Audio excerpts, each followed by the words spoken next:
Hello दोस्तों, आपका स्वागत है आपके चैनल भारतीय ज्ञान सागर में। आज मैं आपके लिए लेके आया हूँ फिजिक्स का पार्ट 2। और फिजिक्स के जो हमने पार्ट 1 किया था वो हमने विमाओं और मात्रक से रिलेटेड किया था। अभी हम बात करेंगे गति, दूसरा चैप्टर जो हमारा क्या है फिजिक्स में गति। ल्यूसेंट से कवर कर रहे हैं, आपका सारा ल्यूसेंट से फिजिक्स कवर होगा। हमारी वीडियो को देखते रहिएगा और जुड़े रहिए हमारे चैनल के साथ। चलिए स्टार्ट करते हैं आज का टॉपिक गति। गति से पढ़ने से पहले हमें कुछ इंपॉर्टेंट चीज़ें जाननी होंगी, जैसे कि क्या होता है, जैसे अदिश राशि। अदिश राशियाँ क्या होती हैं? अदिश राशियाँ सदिश राशियाँ, राशि वह होता है, क्वांटिटी होती है राशियाँ, जैसे कि स्केलर क्वांटिटी। वैसी भौतिक राशियाँ जिनमें केवल परिमाण होता है, दिशा नहीं, उन्हें अदिश राशियाँ कहते हैं। जैसे द्रव्यमान, चाल, आयतन, कार्य, समय, ऊर्जा आदि। अब देखिए, द्रव्यमान अदिश, द्रव्यमान कोई दिशा नहीं बताएगा द्रव्यमान की क्या दिशा है, बस द्रव्यमान बताएगा कि हाँ ये 5 kg है, ये 2 kg है। चाल की बात करें तो चाल एक कोई दिशा नहीं बताएगा कि चाल की क्या दिशा है। चाल बराबर क्या होता है? दूरी बटे समय, यानी दूरी और समय का एक अनुपात होता है, वह चाल होता है। सेम आयतन का है, उसी प्रकार कार्य, उसी प्रकार समय और ऊर्जा का भी है। तो अदिश राशियाँ वे राशियाँ जिनके साथ साथ हमें क्या जरूरत नहीं पड़ती है? दिशा की, लेकिन परिमाण की जरूरत पड़ती है। परिमाण मतलब एक क्वांटिटी, क्वांटिटी मतलब एक संख्या, एक मान। ठीक है, चलिए बात करते हैं विद्युत धारा, ताप और दाब, ये सभी अदिश राशियां में ही आती है। बात करते हैं सदिश राशियों की। सदिश राशियां वैसी भौतिक राशियां जिनमें परिमाण के साथ साथ दिशा भी होती है और जो योग के निश्चित नियम के अनुसार जोड़ी जाती हैं।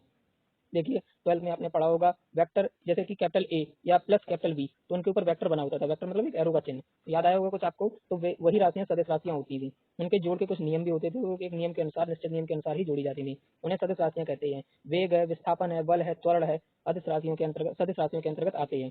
बात करते हैं दूरी। दूरी किसे कहते हैं? किसी दिए गए समांतराल में वस्तु द्वारा तय किए गए मार्ग की कुल लंबाई। छोटी सी बात ये समझिएगा कि एक समय में यानी एक निश्चित समय में जो दूरी तय की गई, जो तय किया गया मार्ग की जो लंबाई होगी वो दूरी होगी। यह एक अदिश राशि होती है और ये सदैव पॉजिटिव होती है। दूरी कभी ऋणात्मक नहीं हो सकती है। ठीक है, चलिए बात करते हैं विस्थापन की। विस्थापन की बात करते हैं। विस्थापन एक निश्चित दिशा में दो बिंदुओं के बीच न्यूनतम दूरी। देखिए, जैसे कि आप आगरा से दिल्ली गए, ठीक है, और आगरा से दिल्ली जाने में आपको मथुरा भी बीच में पड़ता है। ठीक है, अभी आपको लौट के मथुरा भी आना है। यदि आपका विस्थापन पूछा जाएगा तो आगरा से दिल्ली और दिल्ली से वापस आप मथुरा आए, तो मथुरा और आगरा के बीच की जो दूरी होगी वो आपका विस्थापन होगा। और जो आपकी दूरी होगी, जैसे कि हमने पहले देख चुके हैं, दूरी क्या है? पॉजिटिव होगी हमेशा। दूरी क्या है? जैसे आगरा से दिल्ली गए तो जो भी दूरी पड़ती है वो दूरी, प्लस दिल्ली से हम वापस मथुरा आए प्लस वो दूरी, तो मिलाकर जो टोटल दूरी हुई वो दूरी हो गई। और विस्थापन की बात करें तो जो हम आगरा से दिल्ली गए और दिल्ली से वापस मथुरा आए, मथुरा से अब आगरा के बीच की न्यूनतम दूरी जो होगी, हमारी प्रारंभिक बिंदु से अंतिम बिंदु की न्यूनतम दूरी जो होगी, वो आगरा और मथुरा के बीच की दूरी होगी। यानी वही हमारा क्या होगा? विस्थापन, यानी दो बिंदुओं के बीच की न्यूनतम दूरी लंबवत। ठीक है, यह एक सदिश राशि होती है विस्थापन। इसका ऐसा ही मात्रक मीटर होता है। विस्थापन धनात्मक हो सकता है यानी पॉजिटिव हो सकता है, ऋणात्मक यानी माइनस में हो सकता है, शून्य यानी कुछ भी हो सकता है विस्थापन, लेकिन दूरी हमेशा पॉजिटिव होगी। चलिए नेक्स्ट बिंदु देखते हैं क्या है? चाल। चाल की बात करें तो किसी वस्तु द्वारा प्रति सेकंड तय की गई दूरी को चाल कहते हैं। अर्थात चाल बराबर दूरी बटे समय होता है। चाल बराबर क्या होता है? दूरी बटे समय। यह एक सदिश राशि है, अदिश राशि है। इसका एसआई मात्रक मीटर प्रति सेकंड है। इसका एसआई मात्रक क्या होता है? मीटर प्रति सेकंड। बात करते हैं वेग की। वेग मतलब वेलोसिटी। किसी वस्तु के विस्थापन की दर, यानी विस्थापन की दर, दर मतलब भाग लग जाएगा किससे? समय से। विस्थापन बटे समय हो जाएगा। तो विस्थापन की दर या एक निश्चित दिशा में प्रति सेकंड वस्तु द्वारा तय की गई दूरी को वेग कहते हैं। यह एक सदिश राशि है। इसका एसआई मात्रक मीटर प्रति सेकंड होता है। बात करते हैं त्वरण की, एक्सेलरेशन। किसी वस्तु के वेग में परिवर्तन की दर, यानी वेग परिवर्तन बटे समय। तो वेग परिवर्तन की दर को क्या कहते हैं? त्वरण। यानी प्रति एकांक समय में वेग जो परिवर्तित हो रहा है उसको क्या कहेंगे? त्वरण कहेंगे। यह एक सदिश राशि, इसका एसआई मात्रक मीटर प्रति सेकंड स्क्वायर होता है। यदि समय के साथ वस्तु का वेग घटता है तो वह तो त्वरण ऋणात्मक होगा, इसे मंदन कहते हैं। यानी कि जैसे कि हमारा समय क्या हो रहा है? 1 सेकंड, 2 सेकंड में, और वे हमारा कोई त्वरण था पहले 20 मीटर प्रति सेकंड, अभी घट के हो गया 15 मीटर प्रति सेकंड, तो इसको क्या बोलते हैं? त्वरण ऋणात्मक हो गया। प्रक्षेप गति। प्रक्षेप गति की बात करते हैं, क्या होता है? प्रक्षेप गति जब कोई पिंड एक नियत त्वरण के अंतर्गत गति करता है जिसकी दिशा पिंड के वेग की दिशा से भिन्न होती है, तो पिंड के वेग का परिमाण एवं दिशा दोनों समय के साथ बदलते हैं। इसके कारण पिंड एक समतल में वक्र पथ पर गति करता है। वक्र मतलब अर्धगोलाकार, यानी जैसा कि वृत्त होता है। वक्र पथ पर गति करता है। इस गति को प्रक्षेप गति कहते हैं और वक्र पथ को प्रक्षेप पथ कहते हैं। यह सदैव परवलयाकार होता है। परवलय मतलब पर्वत से और नीचे की ढलान की ओर, यानी कि ऊंचाई से न्यूनतम और नीचे की ढलाई, और ये गोल होता है, ना कि ये सीधा त्रिभुज की तरह। ठीक है, परवलयाकार होता है। धनुष से टूटा छूटा बाण, यानी जिस प्रकार हम तीर चलाते हैं तो तीर देखिए ऊपर जाएगा पहले, फिर नीचे की ओर आएगा। हवाई जहाज से गिराया गया बम, अब जैसे हवाई जहाज चल रहा है, ठीक है, और उसे बम गिराया गया तो बम एक ऐसे गोलाई लेगा और नीचे जाकर के गिरेगा, यानी अर्ध गोलाकार चलेगा। आदि मार्ग परवलयाकार होते हैं। ये सभी प्रक्षेप गति के उदाहरण हैं। प्रक्षेप गति एक द्विविमीय गति होती है। द्विविमीय मतलब एक एक दिशा और एक दूसरी दिशा, यानी दो विमीय गति होती है, अर्थात एक समतल में गति होती है। प्रक्षेप को अधिकतम दूरी तक फेंकने के लिए उसे क्षैतिज से 45 अंश के कोण पर ऊपर की ओर प्रक्षेपित करना चाहिए। देखिए, जैसे कि हम बात करते हैं कि कोई आप बॉल है, बॉल को आप कितने अंश पर फेंकें जिससे वो अधिकतम दूरी तय करे। तो आप अगर उसको अपने अनुसार 45 अंश के कोण पर फेंकेंगे तो वो दिए गए अन्य कोण के फोर्स के अधिक ना लग करके 45 अंश के कोण पर यदि आप फेंकेंगे तो उसमें जो ताकत आपने उसमें जो बल लगाया है तो उसमें ज्यादा दूरी तय करेगी अदर किसी अंश पर फेंके गए के अनुसार। ठीक है, जैसे कि आपने 60 अंश पे कोई बॉल फेंकी और एक 45 अंश पे फेंकी, आपने 10 न्यूटन का बल लगाया 60 अंश पे और 10 ही न्यूटन का बल लगाया आपने 45 अंश पे, तो 45 अंश वाली वस्तु ज्यादा दूरी तय करेगी अपेक्षा टू 60 अंश के। ठीक है, तो छोटी सी बात आपको समझ में आ गई होगी। चलिए बात करते हैं नेक्स्ट, देखते हैं क्या है। प्रक्षेप का कोण, प्रक्षेप का कोण थीटा एवं 90 माइनस थीटा दोनों एक क्षैतिज परास समान होता है। प्रक्षेप पथ के उच्चतम बिंदु पर वेग एवं त्वरण के बीच 90 डिग्री का कोण बनता है। ठीक है, त्वरण और वेग के मध्य कितने अंश का कोण बनता है? 90 डिग्री। बात करते हैं नेक्स्ट टॉपिक क्या है, वृत्तीय गति। जब कोई वस्तु किसी वृत्ताकार मार्ग पर गति करती है, वृत्ताकार मतलब एक गोल सर्कल पर गति करती है, तो उसकी गति को वृत्तीय गति कहते हैं। यदि वह एक समान चाल से गति करती है तो उसकी गति को एक समान वृत्तीय गति कहते हैं। वृत्तीय गति एक त्वरित गति होती है क्योंकि वेग की दिशा प्रत्येक बिंदु पर बदल जाती है। डोरी से बंधे हुए एक पत्थर को तेजी से वृत्त में घुमाया जाता है और घुमाने के समय डोरी टूट जाने पर पत्थर स्पर्श रैखिकता उड़ जाता है। देखिए बात को थोड़ा समझिए, आप जब बचपन में एक डोरी से पत्थर को बांध के और उसको कभी कभी घुमाते हैं, जैसे चाबी का छल्ला लीजिए उंगली में डाल के घुमाते हैं, और जब वो चाबी का छल्ला उंगली से निकल जाता है तो एक सीधी रेखा में जाकर के, यानी देखा देखा ना, स्पर्श रैखिकता उड़ जाता है, तो ये लगता है कि दूर चला गया। ठीक है, वैसा ही क्या होता था, डोरी से जब आप पत्थर बांधेंगे तो ये उसका उदाहरण हो जाता है वृत्तीय गति का, और उसको जब घुमाएंगे और उसमें इतना त्वरित गति उत्पन्न हो जाती है, इतनी तेजी से घूमने लगता है कि अगर वो छूट जाए तो सीधी रेखा में जाकर के बहुत फोर्स के साथ किसी दूसरी जगह पर हिट करता है। कोणीय वेग, कोणीय वेग की बात करते हैं। वृत्ताकार मार्ग पर गतिशील कण को वृत्त के केंद्र से मिलाने वाली रेखा एक सेकंड में जितने कोण घूम जाती है, देखिए वृत्ताकार मार्ग पर गतिशील कण को वृत्त के केंद्र से मिलाने वाली रेखा एक सेकंड में जितने कोण घूम जाती है, यानी जितने अंश उसका झुकाव घूमना होता है, उसे उस कण का कोणीय वेग कहते हैं। इसे प्राय ओमेगा से प्रकट किया जाता है, अर्थात ओमेगा बराबर theta minus theta upon T होता है। यदि कण एक सेकंड में n चक्कर लगाता है तो ओमेगा डब्ल्यू बराबर, ओमेगा का चिन्ह देखिए डब्ल्यू की तरह होता है, तो इसको अगर हम डब्ल्यू पढ़ते हैं तो आप समझ जाइएगा। तो ओमेगा बराबर 2 पाई एन होता है। देखिए 2 पाई आर होता है वृत्त की परिधि का सूत्र। अभी हम बात कर रहे हैं चक्कर का, तो यहाँ पे सूत्र लग जाएगा 2 पाई एन, क्योंकि एक चक्कर में कण 2 पाई यानी 360 डिग्री रेडियन से घूम जाता है। पाई बराबर 180 अंश होता है, तो 2 पाई हो गया 360 डिग्री। यदि वृत्ताकार मार्ग की त्रिज्या r और कण एक सेकंड में n चक्कर लगाता है तो उसके द्वारा एक सेकंड में चली गई दूरी बराबर वृत्त की परिधि गुणा n, यानी 2 पाई आर एन उसकी रेखीय चाल होगी। देखिए बात करते हैं कण की रेखीय चाल की, तो रेखीय चाल क्या होगी, वृत्त की परिधि गुणा n यानी 2 पाई आर एन, यह इसकी क्या होगी रेखीय चाल, अर्थात v बराबर 2 पाई आर एन और v बराबर 2 pi R N, 2 pi N plus into R बराबर क्या हो जाएगा 2 पाई एन का हम पढ़ चुके हैं ओमेगा। ओमेगा का हमने क्या पढ़ा था, ये देखिए ओमेगा पढ़ा था कोणीय वेग। कोणीय वेग मतलब क्या है, तो 2 पाई एन, तो 2 पाई एन की जगह ओमेगा की जगह आ जाएगा और v बराबर अर्थात क्या हो जाएगा ओमेगा इंटू आर। तो ओमेगा बराबर क्या होता है 2 पाई एन, देखिए यहाँ दिया भी है। तो रेखीय चाल बराबर होता है कोणीय चाल गुणा त्रिज्या। बात करते हैं न्यूटन के कुछ नियम की। न्यूटन का प्रति न्यूटन एक साइंटिस्ट थे, ठीक है, और इन्होंने एक पुस्तक भी लिखी थी प्रिंसिपिया। चलिए पढ़ते हैं, देखिए क्या है। न्यूटन भौतिकी के पिता न्यूटन ने सन 1687 में अपनी पुस्तक प्रिंसिपिया में सबसे पहले गति के नियम का प्रतिपादन किया था, यानी गति के नियम। न्यूटन की गति का प्रथम नियम 12th में आपने पढ़ा भी होगा, हाई स्कूल में भी पढ़ा होगा। चलिए बात करते हैं। यदि कोई वस्तु ब्रह्मावस्था में है तो वह ब्रह्मावस्था में ही रहेगी, या यदि वह एक समान चाल से सीधी रेखा में चल रही है तो वह वैसी ही चलती रहेगी जब तक उस पर कोई महाबल लगाकर उसकी वर्तमान अवस्था में परिवर्तन ना करे। सीधी सी बात यह है कि कोई भी वस्तु यदि चल रही है तो वो चलती रहेगी जब तक उस पर कोई महाबल ना लगाए तो नहीं रुकेगी। जैसे कि आपने देखा होगा कि अगर गाड़ी का एक्सीलेटर लेकर के एक्सीलेटर को न्यूट्रल कर देते हैं और गाड़ी चलती रहती है, एक समय के बाद रुक जाती है। क्यों रुक जाती है? क्योंकि वो नीचे से टायरों के मध्य और सड़क के मध्य क्या लग रहा है, घर्षण बल लग रहा है, तो इसलिए एक नियत समय के बाद वो गाड़ी रुक जाती है। साइकिल भी देखा होगा, पेडल मारने के बाद आप चलाते हैं और छोड़ देते हैं तो वो रुक जाती है। आप किसी चीज को धक्का मार दें तो वो धक्का इतना लगता है कि कुछ देर बाद वो वस्तु अपनी जगह से लुढ़कती है और लुढ़क लुढ़क के कहीं ना कहीं रुक जाती है जाकर के। तो कहीं ना कहीं उससे कोई बाहुबल लग रहा होता है, इसलिए यदि वो बाहुबल ना लगे तो निरंतर ऐसा ही घूमता रहेगा। जस्ट इमेजिन टू ग्रह जो होते हैं, उपग्रह जो छोड़े जाते हैं अंतरिक्ष में, तो वहाँ क्या है, कोई भी बल नहीं है। एक एक बल होता है जो केंद्र की ओर लगता है, उनके अनुसार वो एक गति दे दी जाती है और वो हमेशा उसी तरह से घूमते रहते हैं इतना बल लगा करके। ठीक है, इसी तरह बात करते हैं न्यूटन का प्रथम नियम वहाँ काम आ गया। बात करते हैं प्रथम नियम को गैलीलियो का नियम या जड़त्व का नियम भी कहते हैं। जड़त्व का नियम अभी पढ़ेंगे। बाहुबल के अभाव में किसी वस्तु की अपनी भ्रामावस्था या समान गति की अवस्था को बनाए रखने की प्रवृत्ति को जड़त्व कहते हैं। जड़त्व मतलब अपनी जड़ को मजबूती देना।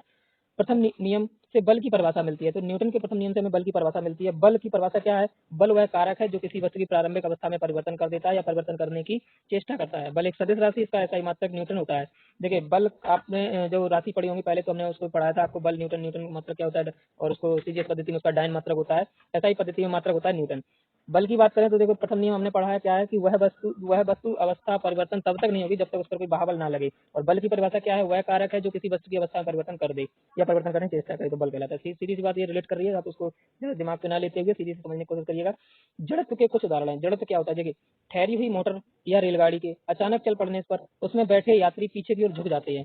जैसे कि आप किसी बस में बैठे हैं या गाड़ी में और गाड़ी अचानक से स्टार्ट होती है, आपको पता भी नहीं आप बैठे हैं, तो आपको क्या लगता है एकदम पीछे की तरफ झटका लगता है। तो क्यों लगता है, क्योंकि आपकी शरीर जो है वो एक जड़त स्थिति बनाए हुए था और उसमें एकदम से और वस्तु जो थी जिस पे आप बैठे थे वो चलायमान हो गई, यानी वो गति की अवस्था में आ गई। तो आपका शरीर वही चेष्टा रखता है पीछे से बैठने की जो पहले था, वो आपका जड़त की स्थिति प्राप्त करना चाहता है, तो शरीर पीछे की ओर झुक जाता है और आपका जो आप जिस मोटर पर बैठे थे वो थोड़ा आगे की ओर ले जाने की कोशिश करता है। इसलिए फिर शरीर जब गाड़ी चलती रहती है तो नियत स्थिति पे आ जाता है।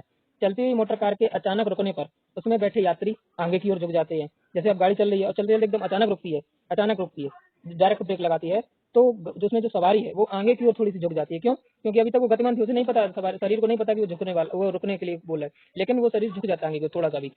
कंबल को हाथ से पकड़कर डंडे से पीटने से धूल के कण नीचे गिर जाते हैं। आपने देखा होगा घर में औरतें ऐसा करती थी पहले कि गर्म कपड़ों को फटकारती थी, उससे क्या धूल के कण निकल जाते थे। ये सब क्या है, जड़त्व के उदाहरण है। बात करते हैं संवेग की। संवेग क्या है, किसी वस्तु के द्रव्यमान तथा वेग के गुणनफल को उस वस्तु का संवेग कहते हैं। अर्थात संवेग बराबर वेग गुणा द्रव्यमान, यह एक सदिश राशि, इसका ऐसा ही मात्रक किलोग्राम इंटू मीटर प्रति सेकंड होता है। बात करते हैं न्यूटन के द्वितीय नियम की। किसी वस्तु के संवेग में परिवर्तन की दर उस वस्तु पर आरोपित बल के समानुपाती व संवेग परिवर्तन की बल की दिशा में होता है। यदि आरोपित बल F बल की दिशा में उत्पन्न त्वरण a तथा वस्तु का द्रव्यमान m है, तो न्यूटन के गति के दूसरे नियम के अनुसार F बराबर ma होता है। अर्थात न्यूटन के दूसरे नियम से बल का व्यंजक हमें प्राप्त होता है। बल का व्यंजक क्या है, F बराबर ma। प्रथम नियम से दूसरे नियम का ही अंग है। चलिए बात करते हैं नेक्स्ट की,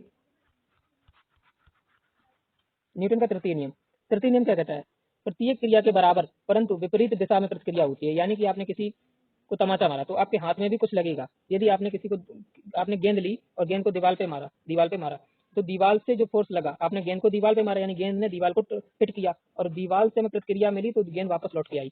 यानी वह बंदूक से गोली चलाने पर चलाने वाले व्यक्ति को पीछे की ओर धक्का लगता है, नाव से नीचे उतरने पर नाव पीछे की ओर हट जाता है, रॉकेट उड़ाने में। ठीक है, ये सब न्यूटन के तृतीय नियम के उदाहरण थे। बात करते हैं संवेग संरक्षण का सिद्धांत। यदि कणों के किसी समूह या निकाय पर कोई बाह्य बल नहीं लग रहा है तो उस निकाय का कुल संवेग नियत रहेगा, यानी अपरिवर्तित रहेगा। अर्थात टक्कर से पहले और टक्कर के बाद संवेग बराबर होता है। आवेग, जब कोई बड़ा बल किसी वस्तु पर थोड़े समय के लिए कार्य करता है तो बल तथा समय अंतराल के गुणनफल को उस बल का आवेग कहते हैं। आवेग बराबर बल गुणा समय अंतराल बराबर संवेग में परिवर्तन होता है। आवेग एक सदिश राशि है, इसका मात्रक न्यूटन सेकंड होता है तथा इसकी दिशा वही होती है जो बल की होती है। अभिकेंद्री बल की बात करें, अभिकेंद्री बल क्या होता है, जब कोई वस्तु किसी वृत्ताकार मार्ग पर चलती है तो उस पर एक बल वृत्त के केंद्र की ओर कार्य करता है। देखिए, जब कोई वस्तु एक वृत्ताकार मार्ग पर चल रही है तो केंद्र की ओर एक बल लग रहा है, इस बल को भी अभिकेंद्री बल कहते हैं। इस बल के अभाव में वस्तु वृत्ताकार मार्ग पर नहीं चल सकती, याद रखिएगा। यदि कोई m द्रव्यमान का पिंड v चाल से r त्रिज्या के वृत्तीय मार्ग पर चल रहा है तो उस पर कार्यकारी वृत्त के केंद्र की ओर आवश्यक अभिकेंद्री बल F बराबर mv स्क्वायर अपॉन r होता है। अब केंद्रीय बल की बात करते हैं। अजड़त्वीय फ्रेम में न्यूटन के नियमों को लागू करने के लिए कुछ ऐसे बलों की कल्पना करनी होती है जिन्हें परिवेश में किसी पिंड से संबंधित नहीं किया जा सकता। ये बल छद्म बल या जड़त्वीय बल कहलाते हैं। अपकेंद्री बल एक ऐसा ही जड़त्वीय बल है, छद्म बल है। इसकी दिशा अभिकेंद्री बल के विपरीत होती है। देखिए, अभिकेंद्री बल केंद्र की ओर लगता था, अब अपकेंद्री बल किधर लगे, केंद्र से बाहर की ओर। इसकी दिशा अभिकेंद्री बल के विपरीत दिशा में होती है। कपड़ा सुखाने की मशीन, दूध से मक्खन निकालने की मशीन आदि अपकेंद्री बल के सिद्धांत पर कार्य करते हैं। देखिए, कपड़ा सुखाने की मशीन बोला, कपड़ा धोने की मशीन नहीं बोला, ध्यान से सुनिएगा, ठीक है। वृत्तीय पथ पर गतिमान वस्तु पर कार्य करने वाले अभिकेंद्रीय बल की प्रतिक्रिया होती है। जैसे मौत के कुएं में कुएं की दीवार पर मोटरसाइकिल अंदर की ओर क्रिया बल लगाती है, जबकि इस प्रतिक्रिया बल मोटरसाइकिल द्वारा कुएं की दीवार पर बाहर की ओर कार्य करता है। कभी कभी बाहर की ओर कार्य करने वाले इस प्रतिक्रिया बल को भ्रमवश अपकेंद्रीय बल कह दिया जाता है, जो कि बिल्कुल गलत है। यानी कि मौत के कुएं के अंदर कौन सा बल लगता है, अभिकेंद्रीय बल लगता है, अपकेंद्रीय बल नहीं लगता है। बात करते हैं बल आघूर्ण क्या है। वह बल जो एक पिंड को एक अक्ष के परितः घुमाने की प्रवृत्ति को बल आघूर्ण कहते हैं। किसी अक्ष के परितः एक बल का बल आघूर्ण उस बल के परिमाण तथा अक्ष के बल की क्रिया रेखा के बीच लंबवत दूरी के गुणनफल के बराबर होता है। यानी अर्थात बल आघूर्ण T बराबर, यानी इसको टॉ भी बोलते हैं, टॉ बराबर बल गुणा आघूर्ण। यह एक सदिश राशि, इसका मात्रक न्यूटन मीटर होता है। सरल मशीन क्या होता है, वह बल आघूर्ण के सिद्धांत पर कार्य करती है। सरल मशीन एक ऐसी युक्ति है जिसमें किसी सुविधाजनक बिंदु पर बल लगाकर, यानी आसान बिंदु पर बल लगाकर किसी अन्य बिंदु पर रखे हुए भार को उठाया जाता है। जैसे उत्तोलक है, घिरनी है, आनत है, तल है, स्क्रू है, जैक है आदि। ठीक है, उत्तोलक की बात करते हैं। उत्तोलक एक सीधी और टेढ़ी दृढ़ छड़ होती है जो किसी निश्चित बिंदु के चारों ओर सफलतापूर्वक घूम सकती है। उत्तोलक के 3 बिंदु होते हैं, आलंब, आयास और भार। आलंब क्या होता है, किसी निश्चित बिंदु के चारों ओर उत्तोलक की छड़ को स्वतंत्रता पूर्वक घुमाया जा सकता है, उसे आलंब कहते हैं। आपने तराजू देखा होगा घर में, ठीक है, तो बीच में जो पकड़ी जाती थी उसे आलंब बोलते थे। ठीक है, ऐसे समझिएगा। आयास, उत्तोलक को उपयोग में लाने के लिए उस पर जो बल लगाया जाता है उसे आयास कहते हैं। भार आप समझ जाते हैं। उत्तोलक के द्वारा जो बोझ उठाया जाता है अथवा रुकावट हटाई जाती है उसे भार कहते हैं। ठीक है। उत्तोलक के प्रकार, उत्तोलक के 3 प्रकार होते हैं। प्रथम श्रेणी का उत्तोलक, द्वितीय श्रेणी का, तृतीय श्रेणी। प्रथम श्रेणी के उत्तोलक, इस वर्ग के उत्तोलक में आलम्ब F, आयास E तथा भार W बीच में होता है। इस प्रकार के उत्तोलक में यांत्रिक लाभ 1 से अधिक या 1 के बराबर तथा 1 से कम हो सकता है। इसके उदाहरण कैंची, प्लासी, तड़ासी, कील उखाड़ने की मशीन, शीश झूला, साइकिल का ब्रेक, हैंडपंप। देखिए उदाहरण पूछे जाते हैं। प्रथम श्रेणी का उत्तोलक, द्वितीय श्रेणी के उत्तोलक पूछे जाते हैं तो उदाहरण एक बार फिर से रिपीट कर रहा हूँ। कैंची, प्लास, तड़ासी, कील उखाड़ने की मशीन, शीश झूला, साइकिल का ब्रेक और हैंडपंप। द्वितीय श्रेणी का उत्तोलक, इस वर्ग के उत्तोलक में आलम्ब F व आयास E भार बीच में होता है। इस प्रकार ई सॉरी देखिए दोबारा से रिपीट कर रहा हूँ। इस वर्ग के उत्तोलक में आलम्ब F व आयास E के बीच भार W होता है। ठीक है। इस प्रकार के उत्तोलक में यांत्रिक लाभ सदैव 1 से अधिक होता है, न तो 1 से कम न ही शून्य, 1 से अधिक होगा द्वितीय श्रेणी के उत्तोलक में। इसके उदाहरण सरौता, निबुने छोड़ने की मशीन, एक पहिए की कूड़ा ढोने की गाड़ी आदि। तृतीय श्रेणी का उत्तोलक, इस वर्ग के उत्तोलकों में आलम्ब F भार W के बीच में आयास E होता है। देखिए अभी द्वितीय में क्या था, W बीच में था, यहाँ E बीच में है और ऊपर वाले में F बीच में था। ठीक है। चलिए तृतीय श्रेणी में देखें। इस वर्ग के उत्तोलक में आलम्ब F भार W के बीच में आयास E होता है। इसका यांत्रिक लाभ सदैव 1 से कम होता है। उदाहरण चिमटा और मनुष्य का हाथ। बात करते हैं गुरुत्व केंद्र।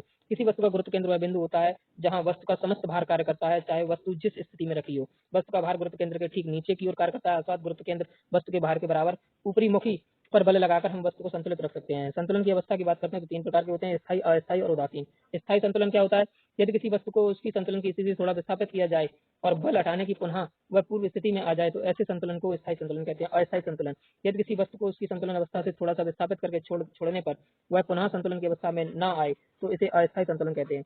उदासीन संतुलन, यदि वस्तु को संतुलन की स्थिति से थोड़ा सा विस्थापित करने पर उसका गुरुत्व केंद्र G उसी ऊंचाई पर बना रहे तथा छोड़ देने पर वह वस्तु की नई स्थिति में संतुलित हो जाती है तो उसका संतुलन उदासीन कहलाता है। स्थायी संतुलन की शर्तें, किसी वस्तु के स्थायी संतुलन के लिए 2 शर्तें होती हैं, पूरा करना है। नंबर 1, वस्तु का गुरुत्व केंद्र अधिकाधिक नीचे होना चाहिए, यानी अधिकतम नीचे होना चाहिए। गुरुत्व केंद्र से होकर जाने वाली ऊर्ध्वाधर रेखाएं वस्तु के आधार से गुजरनी चाहिए। गुरुत्व केंद्र से होकर जाने वाली ऊर्ध्वाधर रेखा वस्तु के आधार से गुजरनी चाहिए। तो ये था टॉपिक आज का आपका गति। गति से रिलेटेड जो भी टॉपिक बनते थे ल्यूसेंट के अंतर्गत वो मैंने आपको कवर करा दिए हैं। नेक्स्ट वीडियो में मिलेंगे आपको पार्ट 3 लेकर के। तब तक के लिए जुड़े रहिए हमारे चैनल के साथ और प्रेम बनाते रहिएगा, लाइक शेयर सब्सक्राइब करते रहिएगा। देखिए मैं आपको हर वीडियो में नहीं कह पाता हूँ, लेकिन आप अपना काम करते रहिए, मैं अपना काम कर रहा हूँ और जुड़े रहिए हमारे चैनल के साथ।